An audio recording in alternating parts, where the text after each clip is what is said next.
Welcome back to my mental health and crime channel. My name is Huda London. This is for educational purpose only. This is the case of the Idaho 4. May the 4 victims rest in peace. Condolence to their families. And may the correct justice be served. Today I'd like to discuss a bit about the grub truck,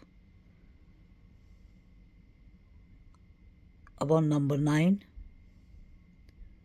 putting something in Maddie's mouth, allegedly. I've discussed this 2 years ago when I first saw it.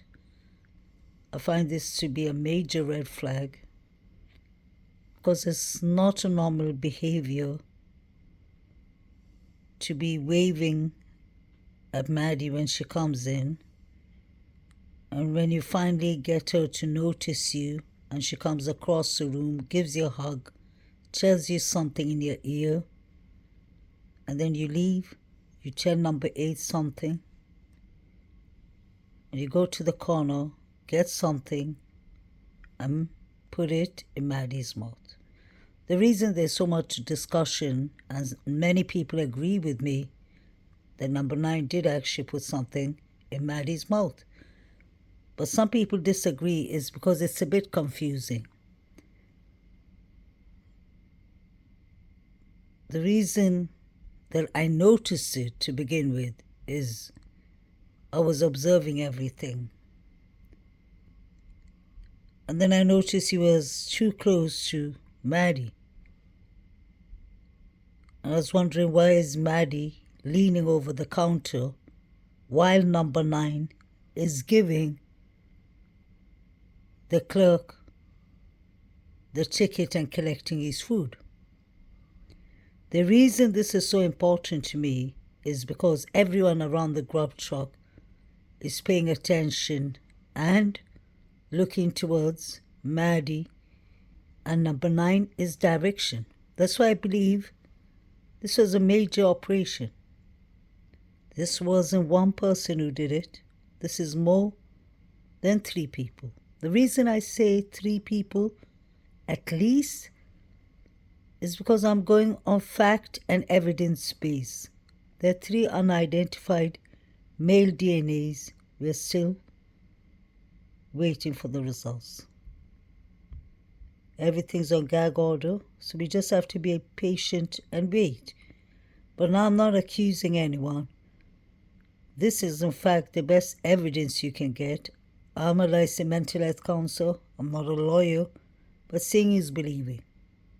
Just like a witness statement, in fact a witness can even lie, but there's nothing better than facts like pictures, videos. Those are evidence. Was number 9 trying to sedate Maddie maybe? Maybe Maddie passed into a deep slumber while she was inside the car, because we haven't seen Maddie and Kaylee get into the car. We haven't seen the driver drive them home yet. And there's something a bit fishy with the DoorDash, with Maddie's TikTok, with the food order, with the driver Eddie driving the girls home. The reason I never move on from the grub truck and the Banfield is not out of interest or curiosity. It's more to do with the fact that I can see so many red flags that people are actually not even discussing. These are not a bunch of students and youngins that came for a grub late at night. This is the wrong spot, in my opinion. This is where all the news and rumors goes around. This is where all the fights break out. I don't mean physically, but this is where the fights start from. Don't forget there's a Twitch video going on, so there's cameras here. Everyone's being recorded. There are many people in the grub truck that are trying to avoid the cameras, and that should be a red flag itself. Then there are so many that are definitely carrying. At least 2 I can 100% say they're carrying is Jack Showalter and the short guy with the baklava on. It is a baklava, but he's just rolled it up so it looks like a beanie hat.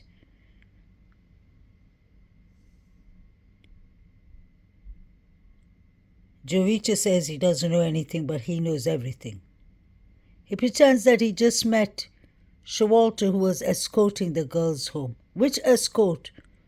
Which one of yours escorting you home would say, "You know we're going to get you for this, Maddie"? That is a threat. And that is the first thing that should have been the biggest red flag. In fact, I've always looked at Showalter more as a suspect than Beaky. Because Beaky has never had a criminal record. Beaky has never been reported for harassments. He's been maybe reported, we've been allegedly told that BK grades female students more harsher and stricter than male students. He's quite biased in his way of thinking, maybe in gender-wise, but BK has never been rude to females. He's just a bit of a weirdo at times, allegedly, in my opinion. But that doesn't make him an unaliver. But Jack Showalter has allegedly all the typical antisocial personality disorder, aka psychopath traits, in my humble opinion. And that I would say, having a degree in mental health. I'm not a psychiatrist, but therapists do deal with symptoms. He seems like he's rejected from many places. So I think he has the most motive and he had the most targets. If Ethan got him kicked out of the flats for sexual harassment, and if Kaylee got him kicked out of the corner club for harassing her at the corner club. Now let's go back to number 9. I don't think he's putting a chewing gum or a sweet inside Maddie's mouth. We are adults. The reason I'm focused on this is I'm thinking more about DNA evidence. I'm thinking more about toxicological reports, because we've never heard so far. We've heard all kind of rumors, but we never heard that Maddie put up a fight. We've heard that Maddie has been mutilated. May she rest in peace. The reason I mention it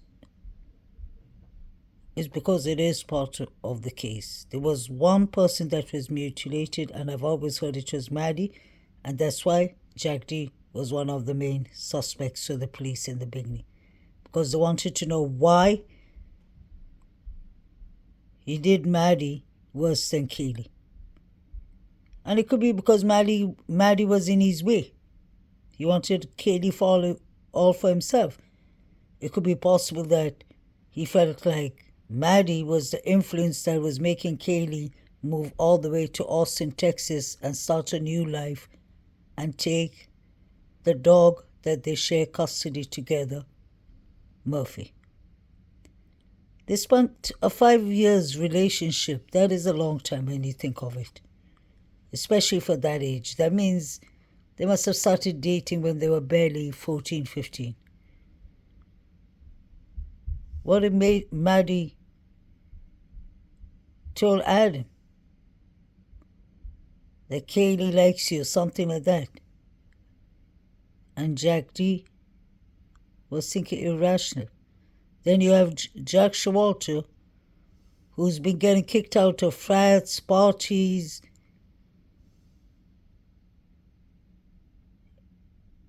throwing underlive animals at frats. He seems to be always having a trademark with harassing females, threatening females. You know they're going to get you for that, Maddie. Showalter needed to be questioned. Not today, not yesterday. I mean, like, since he started all these behaviors that are concerning. I wouldn't be surprised if he was the master, or one of the masters of this horrific quadruples, allegedly, in my opinion. He wasn't escorting the girls home.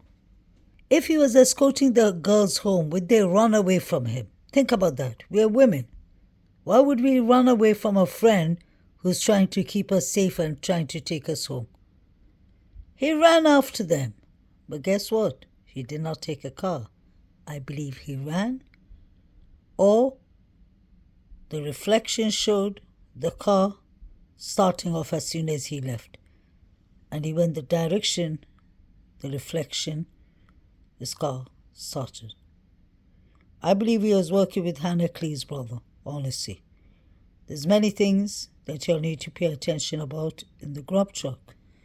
Let's come back finally to Maddie and number 9. I'll let you all be the judge of it. I got one of the clearest clips that I decided to record from the place I'm talking about. Just watch what is going on. And the reason I'm asking is the autopsy results. Did you hear the coroner what she said? Kathy Macbeth? She had the audacity to say, we don't think that the toxicological reports are important at all.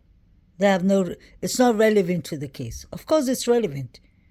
What did these people eat before they died? When was the last time they ate? Did they get to finish the food they ordered? It'll get us closer to a timeline.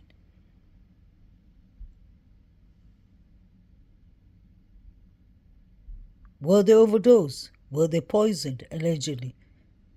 Did they die of a fentanyl OD? Allegedly.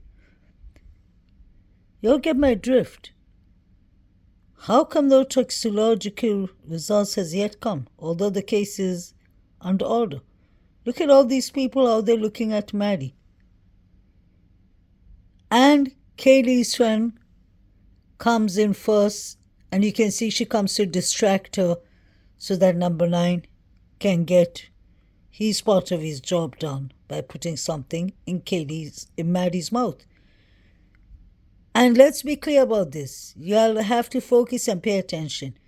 Whatever he put in Maddie's mouth, may she rest in peace. I'm not saying anything bad about Maddie, but I don't think he put it without her consent, because he waved at Maddie when she came in. Maddie went herself to him. She gave him a hug. She went back. She said something in his ear. She's hanging around there. She came back. He went to the corner. He got something from his friend. While he was exchanging the ticket to get his food, he puts it in Maddie's mouth. And everybody in the surrounding is watching. So where's the toxicological reports? If number 9, if Hoodie Guy, if all these people behaving dodgy, all these people carrying Hannah Clee's brother allegedly with the white Hyundai is going around, and he was driving one 2017, wouldn't that show us at least, and the frats, the 4 figures running, what was happening in Banfield, people yelling out Xander's name? Isn't that enough for a reason of doubt? Reason of doubts. These are red flags. So let me play this, guys.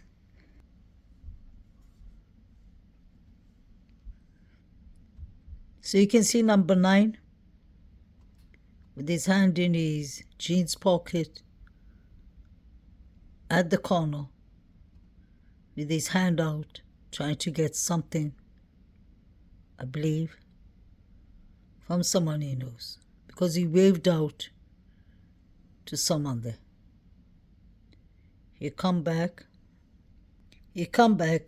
and you see Maddie has already come to the side of the cashier. She kneels, her back, she kneels laying back towards the cashier. And then number 9 comes, takes out whatever he has in his hands, and then puts it inside Maddie's mouth, and everyone else is watching. This is when Kaylee's friend comes, the one with the Idaho jersey. She comes and you see, she goes directly to Kaylee, who's standing next to Hoodie Guy, and starts whispering something in Kaylee's ear. She's trying to distract Kaylee from whatever is being put into Maddie's mouth.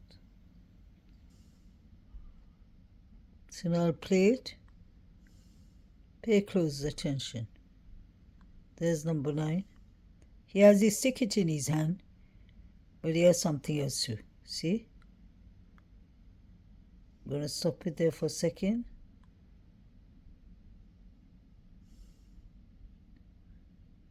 You see? He puts it in Maddie's mouth.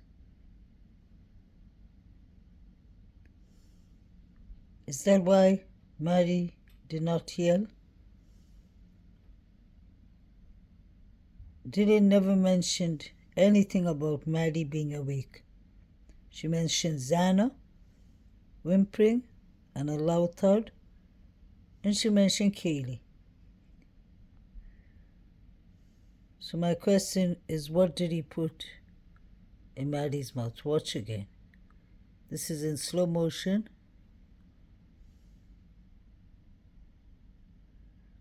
And everyone else is watching.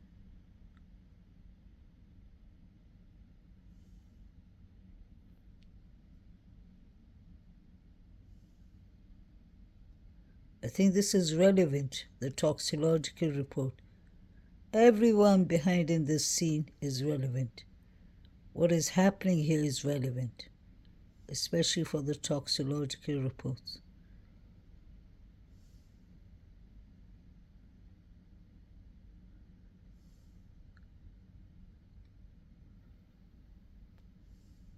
I've heard all kinds of things. People saying he put his fingers in Maddie's mouth. Why would he do that?